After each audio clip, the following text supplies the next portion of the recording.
ஆலோசனை கூட்டம் தொடர்பான புதிய காட்சிகள் வெளியாகியிருக்கிறது. தேசிய ஜனநாயக கூட்டணி ஆலோசனை கூட்டம் தொடர்பான புதிய காட்சிகளானது வெளியாகியிருக்கிறது. ஆலோசனை கூட்டத்தில் பிரதமர் மோடியின் அருகே சந்திரபாபு நாயுடு அமர்ந்திருப்பது போன்ற காட்சிகள் வெளியாகியிருக்கிறது. அது தொடர்பான காட்சிகளையும் செய்திகளையும் பார்த்து வருகிறோம். என்டிஏ ஆலோசனை கூட்டத்தின் போது எடுக்கப்பட்ட புதிய காட்சிகளானது வெளியாகியிருக்கிறது.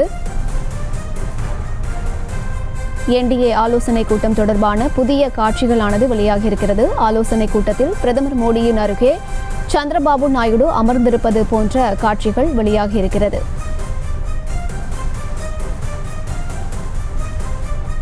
டெல்லியில் பிரதமர் நரேந்திர மோடி இல்லத்தில் நடைபெற்ற என்டிஏ கூட்டணி தொடர்பான புதிய காட்சிகளானது வெளியாகியிருக்கிறது.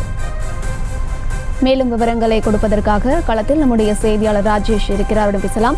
ராஜேஷ், தற்போது என்டிஏ கூட்டணி தொடர்பான ஆலோசனை கூட்டம் நடந்து முடிந்த நிலையில் அந்த தொடர்பான புதிய காட்சிகளானது வெளியாகி இருக்கிறது. அது தொடர்பான விவரங்கள்.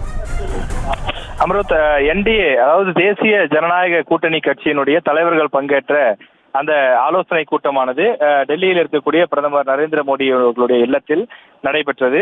இந்த ஆலோசனை கூட்டத்தில் அக்கட்சியில் இடம்பெற்றிருக்கக்கூடிய முக்கிய தலைவர்கள் பங்கேற்றிருந்தார்கள். அதில் குறிப்பாக பிரதமர் நரேந்திர மோடியின் அருகில் சந்திரபாபு நாயுடு அமர்ந்திருக்கக்கூடிய அந்த வீடியோ தற்போது வெளியாகி இருக்கின்றது.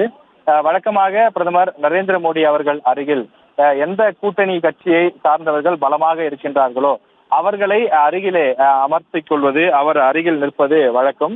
எனவே அந்த அடிப்படையில் நாம் தற்போது பார்க்கும்போது சந்திரபாபு நாயுடு நரேந்திர மோடி அவர்களுக்கு அருகிலேயும், அதற்கு அடுத்தபடியாக நிதிஷ்குமார், பீகார் மாநிலத்தினுடைய முதலமைச்சர் நிதிஷ்குமாரும் அமர்ந்திருக்கக்கூடிய அந்த காட்சியை திரையில் நம்மால் பார்க்க முடிகின்றது.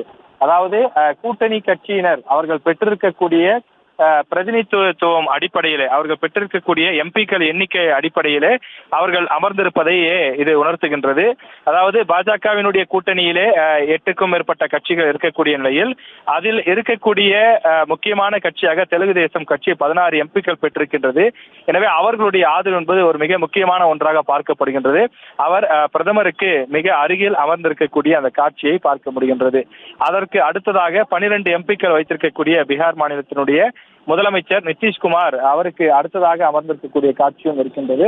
இதே போல மற்ற கட்சியை சார்ந்த தலைவர்கள், இந்த என்டிஏ கூட்டணியிலே இடம்பெற்றிருக்கக்கூடிய மற்ற தலைவர்களும் அருகருகே அமர்ந்து கொண்டு ஒரு பெரிய கான்பரன்ஸ், ஒரு பெரிய சந்திப்பு, பல கட்சிகளை சார்ந்த தலைவர்கள் சந்திக்கும் போது எப்படி நடைபெறுமோ அதுபோல அதிகாரப்பூர்வமாக நடைபெற்றிருக்கின்றது. சுமார் 1.5 மணி நேரம் இந்த சந்திப்பு நடைபெற்று முடிந்திருக்கின்றது. அடுத்த 5 ஆண்டு கால ஆட்சியினுடைய அச்சாரமாக இந்த சந்திப்பு இருக்கும் என எதிர்பார்க்கப்படுகின்றது. இந்த சந்திப்பிற்கு முன்னதாகவே திரைமறைவில் பல்வேறு விஷயங்கள் பேசி கூட்டணி கட்சியுடன் ஒப்பந்தம் ஏற்பட்டிருப்பதாக தெரிவிக்கப்பட்டிருந்தாலும் கூட அதிகாரப்பூர்வமாக பிரதமர் இல்லத்தில் நடைபெறக்கூடிய இந்த சந்திப்பில் இந்த தலைவர்கள் பங்கேற்றதன் மூலமாக தாங்கள் இந்தியா கூட்டணிக்கோ அல்லது மற்ற இடத்திற்கோ செல்ல மாட்டோம் என்பதையும், தாங்கள் தொடர்ந்து என்டிஏ கூட்டணிக்கு ஆதரவு கொடுக்கிறோம் என்பதையும் 100% உறுதி செய்திருக்கிறார்கள். அது மட்டும் இல்லாமல் பிரதமர் ஆட்சி அமைப்பதற்கான அந்த உத்தரவாத கடிதத்தையும், அவர்கள் ஆதரவு கடிதத்தையும் கொடுத்திருப்பதாக தெரிய வருகின்றது. எனவே இந்த கூட்டணி கட்சியினருடைய ஆதரவு கடிதத்துடன் சில முக்கிய தலைவர்கள் மட்டும் சென்று ராஷ்டிரபதி பவன் சென்று குடியரசுத் தலைவரை இன்னும் சற்று நேரத்தில் சந்திப்பார்கள் என்றும் தகவல் வெளியாகி இருக்கிறது. அதாவது ஒரு 7 அல்லது 8 மணி அளவில் குடியரசுத் தலைவரை பிரதமர் நரேந்திர மோடி சந்தித்து ஆட்சி அமைப்பதற்கான உரிமை கோருவார் என இங்க இருக்கக்கூடிய அதிகாரிகள் தகவல் தெரிவிக்கிறார்கள்.